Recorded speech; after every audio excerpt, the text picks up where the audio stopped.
Balding is a normal and inevitable part in every man's life, and there's just nothing you can do to stop it. So in today's video, I'm gonna be talking about some NBA players that should just accept their fate and shave their head. Let's get right into it. First up, we got the legend himself, LeBron James. You could argue that the biggest comeback of his career wasn't on the court, but on his head. This man has spent more money on his hairline than most people make in a year, so it's about time that LeBron just accepts defeat and shaves his head. And then, and only then, will I consider him to be amongst the greats of basketball. Just think about it. Kobe, Shaq, Kareem, Jordan, and the greatest of them all, Alex Caruso, have all joined the Smoothhead squad, so it's only a matter of time before LeBron joins them as a true bald legend. Next up, we got part owner of the New York Knicks, Trae Young.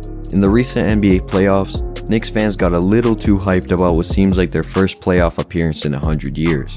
And with all that hype built up in Madison Square Garden, they found one man to target, and that was Trae Young.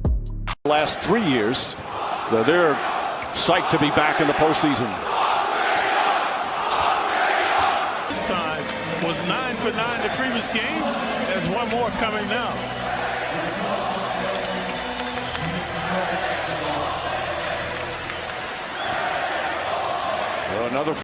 In an effort to intimidate the man, Knicks fans proceeded to chant stuff like Trae is balding and F Trae Young.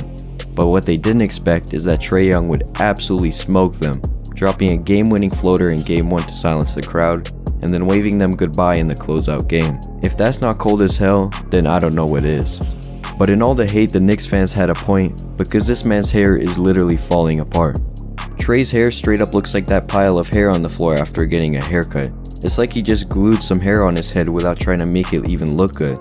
And the thing is, Trae is literally just 23 years old, so I don't even want to imagine what his hair is going to look like in his 30s. So if he wants to avoid spending half of his contract on hair plugs like LeBron, he should probably just shave it off and join the highly exclusive Smoothhead squad.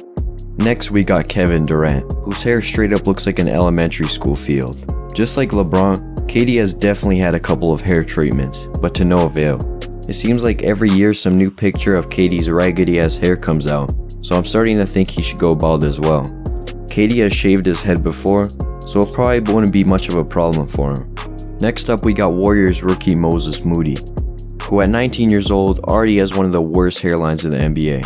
If your hairline is already forming into a U before you hit your 20s, there's definitely no hope left. And I've come to the conclusion that this man would look absolutely fire if he went bald. And if he cleans up his beard, this guy could be looking fresh without ever having to wash his hair again. If any of you are not convinced that going bald is a good idea for these players, allow me to tell you of the greatest bald success story, Carlos Boozer. For his whole career, this man had been fighting a back and forth battle with his hairline. It got so bad that in one game against the Celtics, Boozer literally got his hairline drew on with a Sharpie. So after the whole league clowned him for his hair, Boozer finally decided to shave his head and join the Smoothhead squad. And after cleaning up his beard a little, Carlos looked fresher than he ever had in his career. And with that, we reach the end of the video. Drop a like and subscribe to know off season. Thanks for watching.